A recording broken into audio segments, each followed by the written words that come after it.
Welcome to the bold analysis. I paid attention to two speeches, apart from that of the president, and the speeches by the Kenya Kwanza axis. The two people that spoke on behalf of Kenya Kwanza administration was the Embu governor and the president himself. And it was expected, I expected that when the president was going there, he had attended Tandazo University graduation, it was a Catholic event, he responded to the Catholic bishops, but the country and different analysts were telling the government that your reaction to the Catholic bishops' presser is miscalculated. It is a misstep.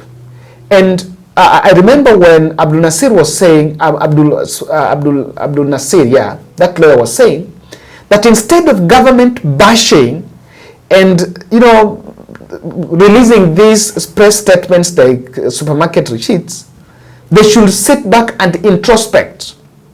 Because what the Catholic bishops were saying is just something that Kenyans have been saying for the last few months.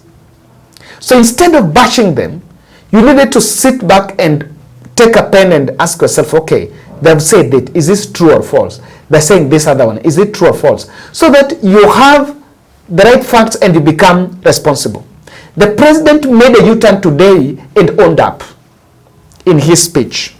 But I can tell you that the moment he was heckled is very key. And because in his speech, the president made one of the shortest speeches because of hostility. But just to tell you that the ground was not good for President Ruto, Cecile Barire asked for 2 minutes so that she could explain about some government projects. And I think while they were seated there, that was a script that had been planned, that Cecile Barire was going to tell the people of Embu what Kenya Kwanza administration have been doing. And I want you to listen through Cecile Barire speak, because throughout her speech, the people were not clapping.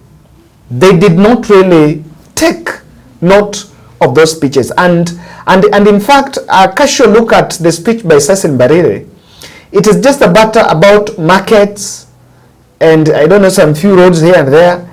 And I'm just wondering, surely markets are some 50 million, 500 million projects. Is President Ruto just doing markets?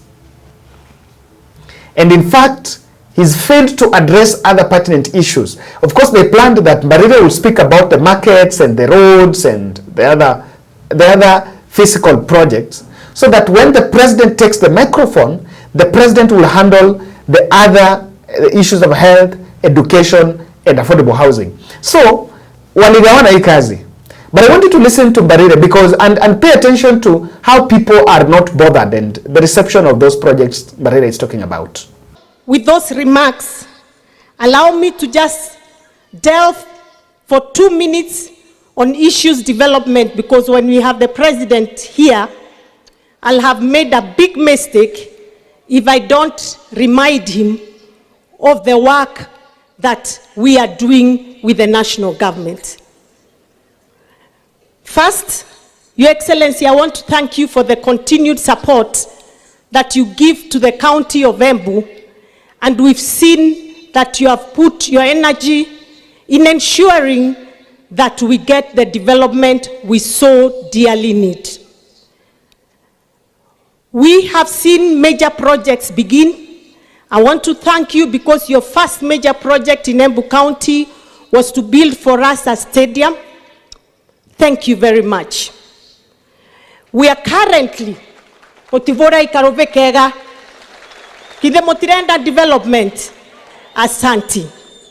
Your Excellency, I want to thank you because right now a big market worth 800 million is being built right here in Embu County, Embu Town, which is the headquarters of our county. The market is going on pretty well, and I appreciate the fact that you went out of your way to ensure that this market started. Your Excellency, I want to thank you because of a market you're building in Runyenjes town. We are currently relocating the traders to a new site to allow for the 250 million market to be built in Runyenjes town. Thank you very, very much, sir. Sir, there are several other markets that are ongoing and are being built in different parts of the county, starting with Mbuvore, right here in Manyata. I agree that probably the public need to be vigilant and they need to fact check some of those things that are said there. Now, when Ruto took the microphone, while mentioning his policies and softening his stand on the bishops, there is something he mentioned about hospitals. It was about health. And when you listen to this speech, the moment President Ruto spoke about health, you could hear the way the crowd was heckling him. Outrightly, it is very clear that the crowd picked an issue with the health. Tusote, mimi nitatafuta nafasi yangu, nikuje, nilale hapa Embu, ndio tupange mambo ya maendeleo ya hapa Embu County. Baada ya hii Krismasi, mapema mwaka ujao, nitakuwa hapa. Mambo yenu ya maji, mambo yenu ya barabara, mambo yenu ya stima, masomo ya watoto wetu, niko na mambo hiyo yote na tutakuja tuseme wakati huo. Nataka tu nimwambie kiongozi wetu aliyestaafu Rais Uhuru Kenyatta, ile kazi uliniwachia mimi nang'ang'ana nayo mbaya sana, nasukuma kusukuma. Na pale kwa CBC tulianza mambo ya elimu mpya, mfumo mpya 2017. Nataka niseme kufikia sasa, next year tunaenda grade 9 na tayari tumenunua vitabu ya watoto wetu wa grade 9 1-to-1. Wabunge hawa wanajenga madarasa 5,000, serikali kuu inajenga madarasa 11,000. Tayari tumeajiri walimu mpya wa JSS 46,000, na tena mwaka huu, mwisho wa mwaka huu, this December, saa hizi tunaajiri walimu wengine 20,000 ambao watatusaidia kusomesha watoto wetu tukisonga mbele. My friend, the fourth president, uliniwachia ile kazi ya affordable housing. Mimi sasa nasukumana na hiyo affordable housing.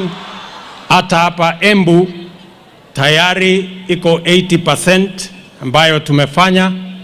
Tunajenga nyumba 1,160 tayari inaendelea sehemu tofauti tofauti katika taifa letu la Kenya. Na hiyo kazi nasukuma kwa sababu ndio itaweza kutupatia nafasi ya ajira na iweze kutusaidia kupeleka taifa letu la Kenya mbele. Vile vile katika mambo ya matibabu, jana tumezungumza mambo ya matibabu ya universal health coverage. Hata mimi nikitoka hapa saa hizi, mimi nitapitia kwa hospitali hapa Embu, kwa sababu nataka nihakikishe ya kwamba vile tulikubaliana na hao wananchi, mambo ya matibabu isiwe starehe ya watu wadosi, iwe ni haki ya kila mwananchi wa taifa letu la Kenya.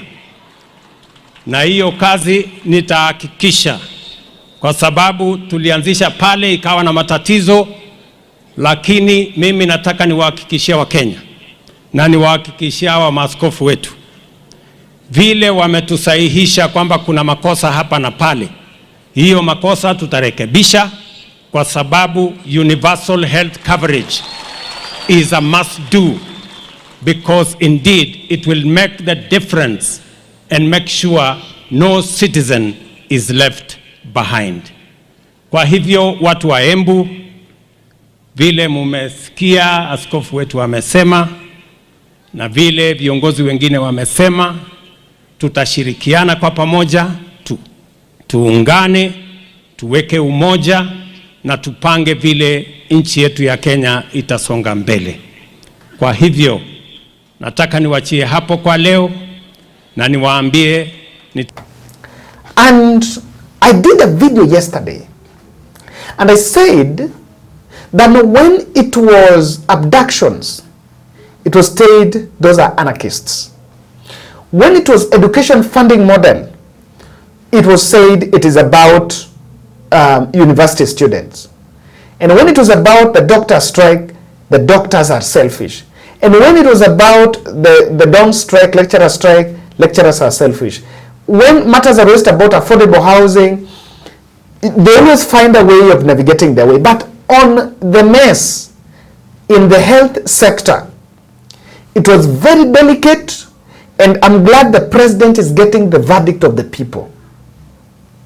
I said it touches everyone, be it daktari, mwalimu, polisi, nurse, mama mboga, mtu wa bodaboda, analyst, contractor, everyone.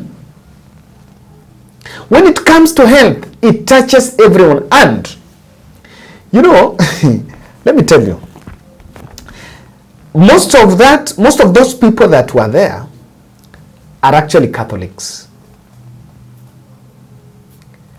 They're actually Catholics. So when there is a collapse, most of them go to faith-based Catholic hospitals. Those faith-based Catholic hospitals are going through troubles. So you could understand why the president was really treading a dangerous route. And you will realize that throughout that speech, he had to refer to Uhuru Kenyatta. When Rais Uhuru ile kitu liniachia, ile kazi liniachia, ile kazi ya CBC liniachia, he had to refer to Uhuru Kenyatta at least to get some jubilation from the crowd. And immediately after that heckling, William Ruto panicked in that stage. And I think he was just planning an exit strategy, how he was coming to end that. I can tell you, do you think president can speak for those minutes? He do speak for 40 minutes. Na hiyo bado ni mapema. But immediately he realized that hapa ni nikiendelea kuongea, because you don't know what the people don't want to hear. So many factors are working against it. And there is something that I think is an observation I think we make, and I want us to make there, and it's very key. That population, those people that were there, there are residents, they mirror Mount Kenya. There are those from Nyeri, there are those from Nairobi, there are those from, majority from Embu, and others from Githunguri, Kiambu County. So, they're not politically charged. So when they react to a matter, they're not reacting because of politics. They're reacting because it's not working. So from Embu, the Kenya Kwanza should come back in Nairobi, and the first question they should ask themselves, and they should try to get an answer to, how can we solve SHA? In hierarchy of needs, in the hierarchy of the following of the policies, the one that is hurting Wanjiku most is that one on health. And I think Embu must really introspect. Even the governor needs to think through, because now watu wanalia mambo ya health. So, he had to cut his speech and say that he will come back sometime later, which I believe was part of the exit strategy, kwamba leo tutaongea, nitarudi. He was saying I was going, and in fact after realizing that people are heckling the issues of health, he now said he was going to visit one of the hospitals there so that he will see this and that, which is just to go there to cool the tempers. I'm really waiting if he holds that roadside rally there. You'll realize that the turnout, apart from the MPs that worked with the former president, the former deputy president, I saw Gathoni Mushomba, the Kirinyaga women rep, Njeri, I saw Karungi Thang'wa, I saw Meru wa Maua, and Wanjiku Muhia. The team that were accompanying President Ruto, I did not see Kimani Ichung'wah, I did not see Dede Nyoro. Actually saw the MPs from, I did not even see Ruku. I saw Manyata MP, Mukujuri, and the senator, the governor, and probably the women rep. I did not see the other leaders that do hang around President Ruto. So that was also a key event because it was the first Ruto and Kindiki were going to Mount Kenya. Why did the Embu event suffocate President Ruto? While, and I can tell you that we were really being informed that Ruto was not initially invited for that event, but he had to hijack after realizing that both Uhuru and Rigathi would go there. So, but why did it suffocate the president? Why did it become difficult for President Ruto to navigate?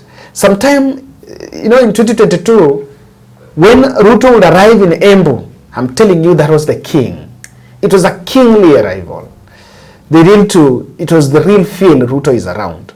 So kindly, before you look at that, I want to humbly request you to subscribe to our channel, click the notification bell and like our videos. Thank you very much. We are at 90,600 subscribers. We are targeting 100 before January. So ile imebaki so far is 9,400. By the way, 9,400 subscribers to reach 100. So what can we do? Confirm kama umesubscribe. You click that notification bell here right hapo.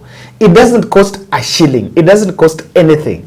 So long as you've logged in your phone na umeweka email yako, ukiclick, and I cannot even access your email in the back end or the front end of my channel. So hata ukiclick, siwezi ipata email yako like oduorkevin21gmail.com. I cannot see such an email. It is just the name yenye umekanga ndo. Yenye unaona wakati una comment is the same thing hata mimi naona. And so it doesn't also invade your privacy. And so kindly subscribe and share your videos, share our videos. I'm glad many of us are sharing. We're heading to 100 and I want us to cross the year tukuwe tumeshafika 100. I will really be glad. That is the way you can support this channel. Now, there are factors that played against President Ruto. The first one is the presence of Uhuru Kenyatta. Uhuru Kenyatta had universal health coverage. That's number one. So whatever President Ruto is implementing is a continuation of something that Uhuru Kenyatta had started. It did not get to that point. The moment the crowd realized that Uhuru was in that event, all the cameramen were focusing at where Uhuru was, and they had missed Uhuru Kenyatta. So Ruto is already running, facing myriad of blunders in Mount Kenya. It's facing many blunders, and one of those blunders is what I want to say here. Is attacking the former president, and that has been a factor. That is something that had been hurting the region for quite some time, and I said it will not be politically potent. So with the presence of Uhuru Kenyatta, it was the marking scheme for President Ruto, and that really made you realize hata wakiwa wamekaa pale, of course there was that handshake, Uhuru akawasalimia, and it's good gesture. Yeah, you can't afford to hate former President Uhuru Kenyatta. Uhuru response was a big thing. The second thing is snubbing Rigathi Gachagua. Now, I don't know, I saw Archbishop by the Anthony Muheria, then recognizing Rigathi Gachagua, but in the other leaders, including Governor Barire, did not recognize. Even all the other leaders, the political leaders, they did not recognize that. Of course, the precedents had been set. But whenever the cameras, the screens could focus where Rigathi was, the crowd used to go in celebration, in frenzy.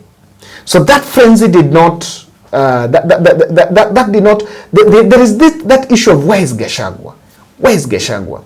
So there is that little tension palpable within the crowd there. Where is Gachagua? Where is Gachagua? It really worked against the president. And the other issue is Anthony Muheria was very prominent in that event, and Ruto and the team attacked Muheria, and that was a big blunder. Ruto and the team attacked Muheria, but even despite of attacking Muheria, that was a big blunder because Muheria worked from Embu. Before going to Nyeru, he had worked in Embu. I think he said there. And the presence of Nini really worked against him. Lastly, it is very clear that William Ruto's popularity is gone. And it is not about whatever he says anywhere. I think that was a verdict that Mount Kenya is gone. So even as he tries to do the other things, I once said here, the person who advised President Ruto that we're to Gachagua, Mount Kenya itaenda mahali, or you don't need Mount Kenya, that person lied to Uhuru Kenyatta, lied to William Ruto. And he will regret. Looking at these scenes, really, he will regret. Thank you.